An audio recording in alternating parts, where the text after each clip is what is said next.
السلام علیکم۔ امریکی اخبار نے دعویٰ کیا ہے کہ ایران امریکہ پر سائبر حملوں کا سلسلہ جاری رکھے ہوئے ہے۔ ایک رپورٹ میں اخبار نے مائیکروسافٹ کمپنی کے حوالے سے بتایا کہ ایرانی ہیکروں نے امریکی صدارتی مہمات کو نشانہ بنانے کی کوشش کی تھی۔ مائیکروسافٹ کمپنی کے توسط سے شائع ہونے والی معلومات کے مطابق امریکی صدارتی امیدواروں، بہت سے سرکاری عہدیداروں اور صحافیوں کے کمپیوٹر سسٹم کو سائبر حملوں کا نشانہ بنایا گیا۔ امریکی کمپنی نے الزام عائد کیا کہ ہیکروں کا تعلق ایران سے ہے۔ ہیکنگ کے حملے اگست اور ستمبر میں 30 دن تک جاری رہے۔ اس دوران صارفین کی 2700 سائٹس کو ہیک کرنے کی کوشش کی گئی۔ کمپنی نے تصدیق کی کہ 4 ای میل ایڈریسز کو ہیک کیا گیا تھا، لیکن ان میں سے کوئی بھی انتخابی مہم کے ممبروں یا سرکاری عہدیداروں کی ای میل آئی ڈی شامل نہیں۔ ایرانی وزیر خارجہ جواد ظریف نے کہا کہ امریکہ نے حال ہی میں سائبر حملے شروع کیے ہیں۔ امریکی اخبار نے لکھا کہ صرف 3 ماہ قبل ایران کے خلاف امریکی سائبر حملے اس وقت کامیاب ہوئے جب ٹرمپ جون میں روایتی میزائل حملے کو منسوخ کرنے کے بعد ایرانی فوج کے ذریعے آئل ٹینکروں کو نشانہ بنانے کے لیے استعمال کیے جانے والے کلیدی ڈیٹا بیس کو تباہ کیا گیا تھا۔ امریکہ کی جانب سے یہ سائبر حملے امریکی ڈرون پر ایرانی فائرنگ اور اسے مار گرانے کے رد عمل میں کیے گئے تھے۔ حال ہی میں ایران نے دعویٰ کیا تھا کہ امریکہ اس کی تنصیبات پر سائبر حملے کر رہا ہے۔ ایران کے ایک سینئر عہدیدار کا کہنا تھا کہ امریکہ یومیہ ایرانی کمپیوٹر سسٹم پر 50,000 سائبر حملے کرتا ہے۔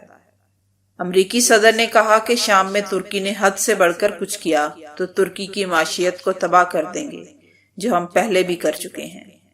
انہوں نے کہا کہ شام سے امریکی فوج نکالنے پر روس اور چین ناخوش ہوں گے، کیونکہ یہ چاہتے ہیں کہ امریکہ اس بوجھ تلے دبا رہے اور ڈالر خرچ کرتا رہے۔ شام سے امریکی فوج پیچھے ہٹانے سے متعلق انہوں نے کہا کہ امریکی عوام نے مجھے ان مضحکہ خیز جنگوں سے نکلنے کے لیے ہی منتخب کیا تھا۔ انہوں نے کہا کہ ہماری فوج ان لوگوں کے لیے کام کر رہی ہے جو امریکہ کو بھی پسند نہیں کرتے۔ اب ہم بڑے منظرنامے پر دھیان دیں گے۔ یاد رہے کہ شام میں کرد ملیشیا کے خلاف آپریشن کے ترکی کے فیصلے پر امریکہ نے گزشتہ روز اپنی فوجیں شام ترک سرحدی علاقے سے پیچھے ہٹانے کا اعلان کیا تھا، جس پر کرد ملیشیا نے امریکہ پر پیٹ پر چھرا گھونپنے کا الزام عائد کیا ہے۔ 11 طالبان قیدیوں کے بدلے 3 بھارتی انجینئرز رہا کر دیے گئے۔ صوبہ بغلان میں ایک پاور پلانٹ پر کام کرنے والے 7 بھارتی انجینئرز کو گزشتہ سال مئی میں اغوا کیا گیا تھا، جبکہ رہا کیے گئے 3 بھارتی انجینئرز کو بھی صوبہ بغلان سے اغوا کیا گیا تھا، جنہیں 11 طالبان قیدیوں کے بدلے میں رہا کیا گیا ہے۔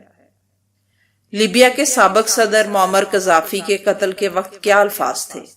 ایک خفیہ میل سامنے آئی ہے۔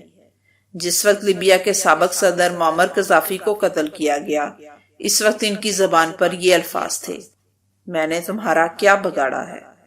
حال ہی میں سامنے آنے والی پرانی خفیہ ای میلز کو دیکھ کر معلوم ہوتا ہے کہ معمر قذافی کو اس لیے بے دردی سے قتل کیا گیا کیونکہ فرانس افریقی ممالک میں اپنی مالی دھاک برقرار رکھنا چاہتا تھا۔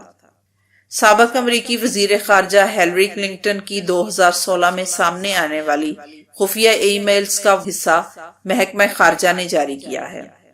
ان خطوط کو پڑھ کر معلوم ہوتا ہے کہ ان میں اس بات کے ٹھوس ثبوت موجود ہیں کہ مغربی ممالک نے نیٹو کو معمر قذافی کی حکومت کا تختہ الٹنے کے لیے استعمال کیا۔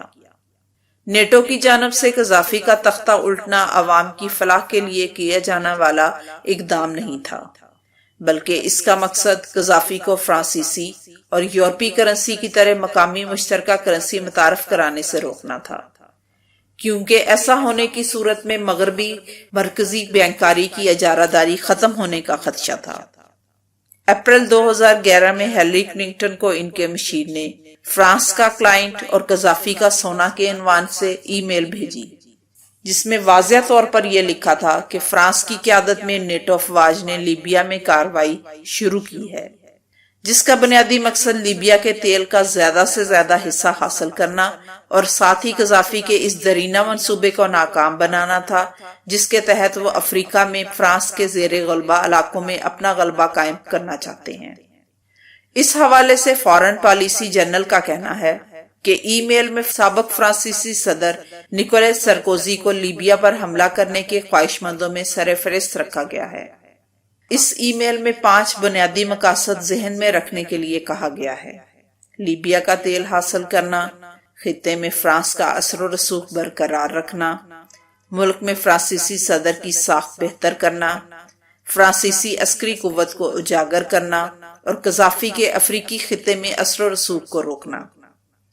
اس حوالے سے قذافی کے طویل عرصے تک ترجمان رہنے والے شخص موسیٰ ابراہیم نے روسی ٹی وی کو انٹرویو دیتے ہوئے کہا کہ معمر قذافی کو اس لیے راستے سے ہٹایا گیا کیونکہ وہ افریقہ سے غیر ملکی استحصال کا خاتمہ چاہتے تھے۔ انہوں نے کہا کہ مغربی ملکوں کا کام ملکوں میں جنگوں کے ذریعے افراتفری، داخلی جھگڑے، مذہبی تقسیم اور قبضے کو پھیلانا ہے۔ فیس بک کے مالک مارک زکربرگ نے کہا ہے کہ کسی کے پاس زیادہ پیسہ نہیں ہونا چاہیے۔ مارک 69 ارب ڈالر کے مالک ہیں اور ان کا شمار دنیا کے ارب پتی افراد میں چوتھے نمبر پر ہوتا ہے۔ فیس بک کے اس چیف یا مالک نے جمعرات کو ایک حیرت انگیز بات کہی جب ملازمین کے ساتھ براہ راست سوال و جواب کے سیشن کے دوران انہوں نے کہا کہ کسی کے پاس اتنا پیسہ حاصل کرنے کا حق نہیں ہونا چاہیے جیسا کہ ارب پتی افراد رکھتے ہیں۔ انہوں نے کہا کہ مجھے نہیں معلوم کہ کسی کے پاس کتنی رقم ہونی چاہیے، لیکن کسی نہ کسی سطح پر اتنا پیسہ لینے کا کوئی بھی حقدار نہیں ہونا چاہیے۔ Royal institute of strategic studies نے 500 بااثر مسلمانوں کی فہرست جاری کرتے ہوئے مین آف دی ایئر قرار دیا ہے۔